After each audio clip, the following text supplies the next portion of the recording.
Assalamualaikum warahmatullahi wabarakatuh teman-teman. Kami dari kelompok 6 akan mempresentasikan mengenai evaluasi item.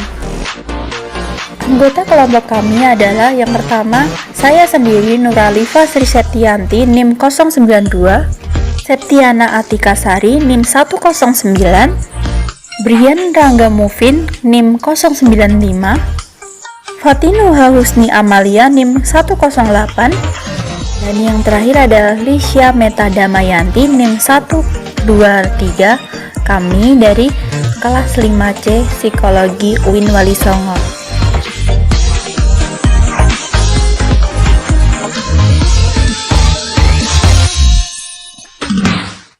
Nah, yang pertama-tama yang akan kita pelajari adalah mengenai analisis item. Analisis item itu apa sih?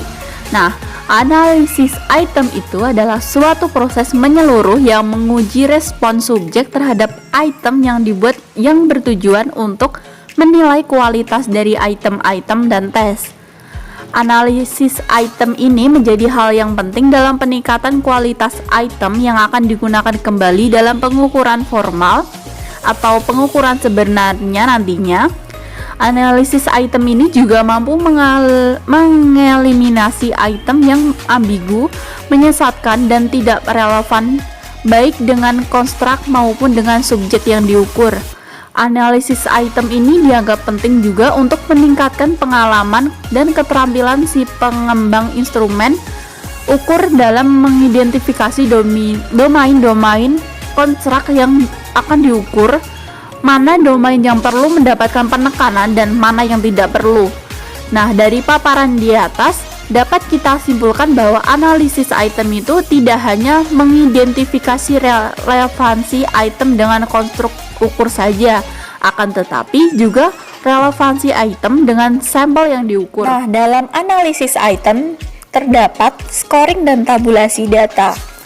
Scoring adalah proses pengubahan jawaban-jawaban instrumen menjadi angka yang merupakan nilai kuantitatif dalam item suatu instrumen. Angka-angka tersebut kemudian diproses menjadi nilai. Skor adalah jumlah angka-angka yang diperoleh dari jumlah jawaban benar atau bobot jawaban benar.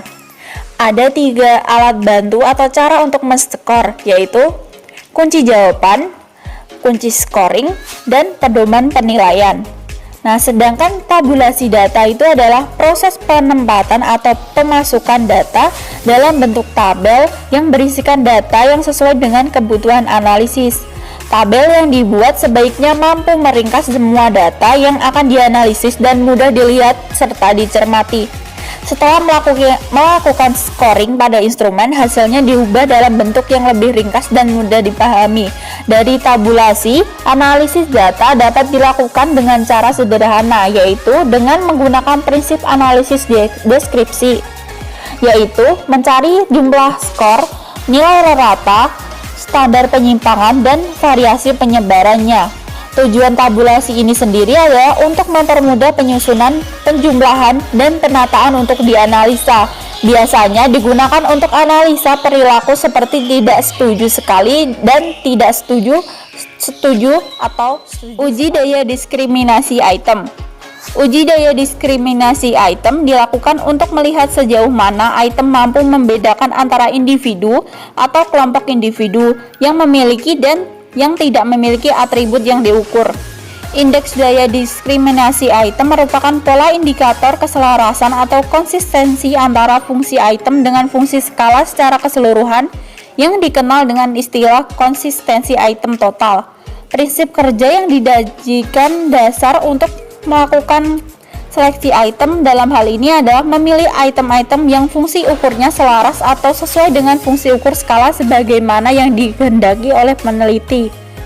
Pengujian daya diskriminasi item menghendaki dilakukannya komputasi koefisien korelasi antara distribusi skor item dengan suatu kriteria yang relevan. Komputasi ini akan menghasilkan koefisien korelasi item total RIX yang dikenal pula dengan sebutan parameter daya beda item. Besarnya koefisien korelasi item total bergerak dari 0 sampai dengan 1 dengan tanda positif atau negatif. Semakin baik daya diskriminasi item, maka koefisien korelasinya semakin mendekati angka 1.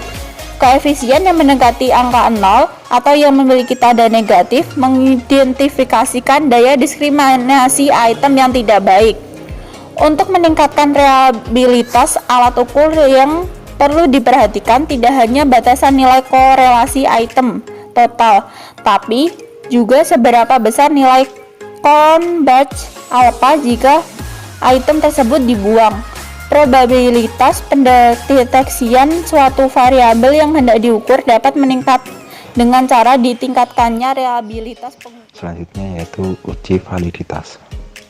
Uji validitas yaitu suatu cara untuk menguji kevalidan suatu tes tersebut.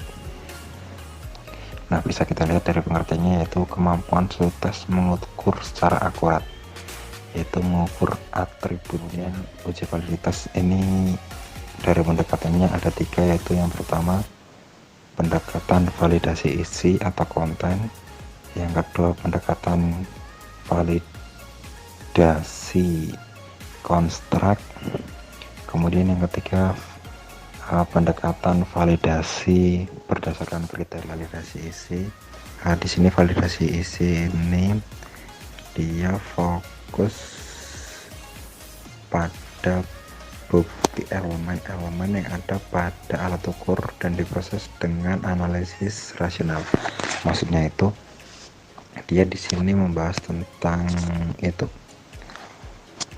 Dia mencoba memvalidasi tentang isinya, mungkin dia itu tentang bagaimana cara scoringnya, bagaimana populasi sampelnya, apakah sudah sesuai, kemudian waktu tesnya, kemudian mungkin dari bahasa tesnya itu apakah bisa dipahami atau tidak, seperti itu. Dan dari validasi konstruk ini dia lebih ke uji konstruk variabelnya, definisi variabelnya apakah sudah sesuai atau tidak.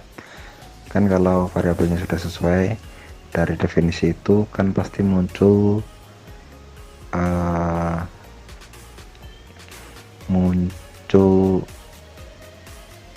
aspek-aspek dari variabel yang akan diukur tersebut. Nah, itu apakah sudah sesuai atau belum. Baik, selanjutnya adalah prosedur validitas konstruk. Nah, validitas konstruk ini sangat penting dilakukan, terutama pada tes yang dirancang untuk mengukur trait yang tidak memiliki kriteria eksternal. Untuk prosedur validitas konstruk diawali dari suatu identifikasi dan batasan mengenai variabel yang hendak diukur, yang dinyatakan sebagai suatu bentuk konstruk logis. Berdasarkan teori mengenai variabel tersebut, kemudian ditarik semacam konsekuensi praktis mengenai hasil tes pada kondisi tertentu. Konsekuensi inilah yang kemudian diuji. Apabila hasilnya sesuai dengan harapan, maka konstruk tes yang bersangkutan dianggap memiliki validitas yang baik. Kemudian, validitas konstruk juga dapat dilakukan melalui prosedur analisis vektor. Nah, terutama analisis faktor konfirmatori. Analisis faktor ini merupakan sekumpulan proses matematik yang kompleks guna menganalisis saling hubungan di antara variabel-variabel serta menjelaskan saling hubungan tersebut dalam bentuk kelompok variabel yang terbatas yang disebut faktor. Nah, oleh karena itu, validitas yang ditegakkan melalui prosedur analisis faktor biasa disebut dengan validitas faktorial. Nah, berikut ini adalah dukungan terhadap adanya validitas konstruk menurut Magnusson. Ada beberapa cara yang dapat dicapai. Cara yang pertama yaitu studi mengenai perbedaan antara kelompok-kelompok yang menurut teori harus berbeda. Bila teori mengatakan bahwa di antara suatu kelompok subjek dengan kelompok subjek lainnya memiliki tingkat kemampuan yang berbeda, maka teori itu dikonfirmasi melalui analisis uji beda terhadap data skor dari kedua kelompok yang bersangkutan. Cara yang kedua yaitu studi mengatakan pengaruh perubahan yang terjadi dalam diri individu dan lingkungannya terhadap hasil tes. Nah, apabila teori mengatakan bahwa skor tes dipengaruhi oleh faktor kematangan misalnya, maka pertambahan usia harus mengubah skor subjek pada aspek yang dipengaruhi itu dan bukan pada aspek lainnya yang tidak terpengaruh oleh kematangan.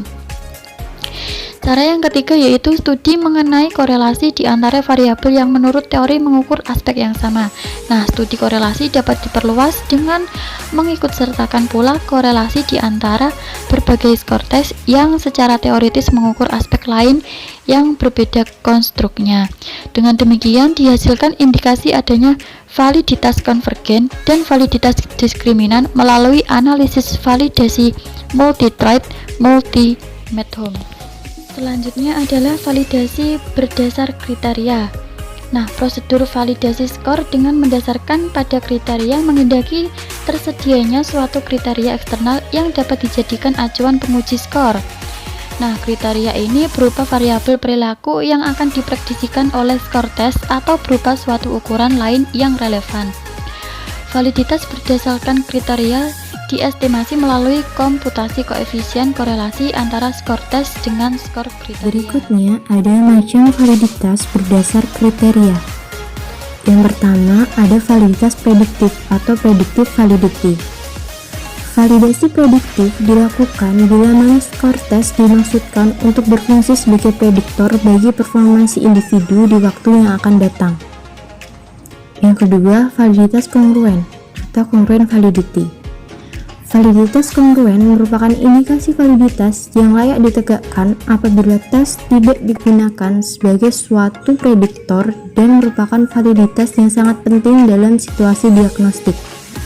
Perbedaan kedua uji validitas kriteria tersebut terletak pada waktu pengujian instrumen dengan kriterianya. Pada kriteria prediktif, pengujian instrumen dan kriterianya dilakukan pada waktu yang berbeda. Sedangkan validitas kriteria bersamaan, pengujian instrumen dengan kriterianya dilakukan pada waktu yang bersamaan. Kemudian, hasil dari uji instrumen dan kriterianya kemudian dihubungkan dengan uji korelasi dengan rumus RxY sama dengan N min kurung sigma XIYI min sigma XI kali sigma YI per akar N sigma XI kuadrat min XI kuadrat N sigma YI kuadrat min YI kuadrat. Dengan keterangan RxY sama dengan koefisien korelasi, N sama dengan jumlah responden, XI sama dengan skor setiap item pada instrumen, YI skor setiap item pada berikutnya ada uji reliabilitas. Dari segi bahasa, reliabilitas merupakan penerjemahan dari kata reliability yang mempunyai asal kata reli dan ability.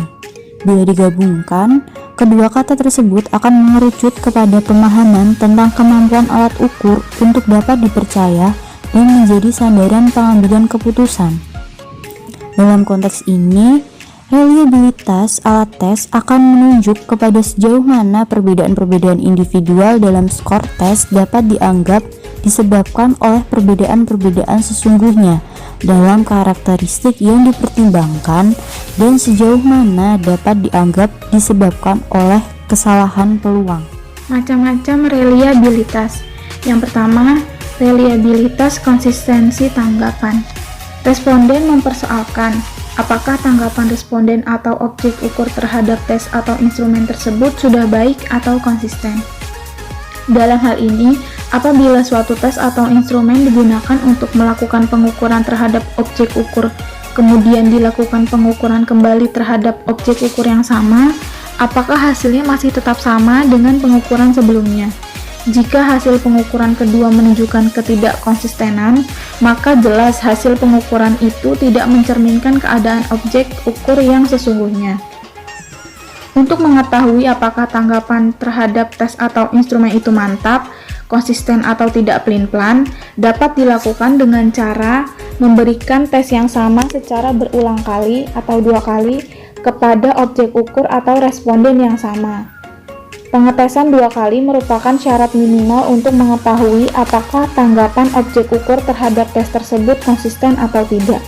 Dalam pelaksanaan pengetesan 2 kali ini dapat ditempuh berbagai cara, yaitu kita melakukan pengetesan 2 kali dengan tes sama terhadap objek ukur yang sama, atau dengan melakukan pengetesan sekali dengan menggunakan dua tes yang butir-butirnya setara.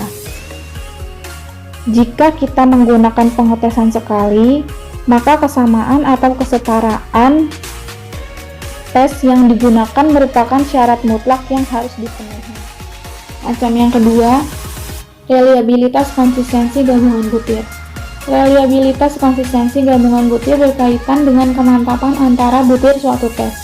Hal ini dapat diungkapkan dengan pertanyaan, apakah terhadap objek ukur yang sama, butir yang satu menunjukkan hasil ukur yang sama dengan butir yang lainnya? Dengan kata lain, bahwa terhadap bagian objek ukur yang sama, apakah hasil ukur butir yang satu tidak kontradiksi dengan hasil ukur butir yang lain? Jika terhadap bagian objek ukur yang sama, hasil ukur melalui butir yang satu kontradiksi atau tidak konsisten dengan hasil ukur melalui butir yang lain, maka pengukuran dengan tes atau alat ukur sebagai suatu kesatuan itu tidak dapat dipercaya. Dengan kata lain, tidak reliable dan tidak dapat digunakan untuk mengungkap ciri atau keadaan yang sesungguhnya dari objek ukur. Kalau hasil pengukuran pada bagian butir yang lain saling kontradiksi atau tidak konsisten, maka kita jangan menyalahkan objek ukur, melainkan alat ukur atau tes yang dipersalahkan dengan mengatakan bahwa tes tersebut tidak reliable terhadap objek yang diukur. Koefisien reliabilitas konsistensi gabungan butir untuk skor butir dikotomi dapat dihitung dengan menggunakan rumus Woods-Richardson yang dikenal dengan nama KR20 dengan rumus KR-20 sama dengan N per N-1 1 per sigma PIKI per sigma T kuadrat, di mana K adalah cacah butir, PIKI varian skor butir, di mana PI proporsi jawaban yang benar untuk butir nomor I dan QI proporsi jawaban yang salah untuk butir nomor I. Sigma T kuadrat adalah varian skor total responden. Koefisien reliabilitas konsistensi gabungan butir untuk skor butir politomi, maka koefisien reliabilitas dihitung menggunakan koefisien alfa dengan rumus alfa sama dengan N per N-1 1 per sigma I kuadrat per sigma T kuadrat, di mana alfa adalah koefisien reliabilitas, K adalah cacah butir, sigma I kuadrat varian skor butir, dan sigma T kuadrat varian skor total responden. Interpretasi terhadap koefisien reliabilitas merupakan interpretasi relatif, artinya tidak ada batasan mutlak yang menunjukkan berapa angka koefisien minimal yang harus dicapai agar suatu pengukuran dapat disebut reliable, namun memberikan informasi tentang hubungan varian skor teramati dengan varian skor sejati kelompok individu. Sekian paparan materi dari kelompok kami. Kurang dan lebihnya mohon maaf. Wassalamualaikum warahmatullahi wabarakatuh.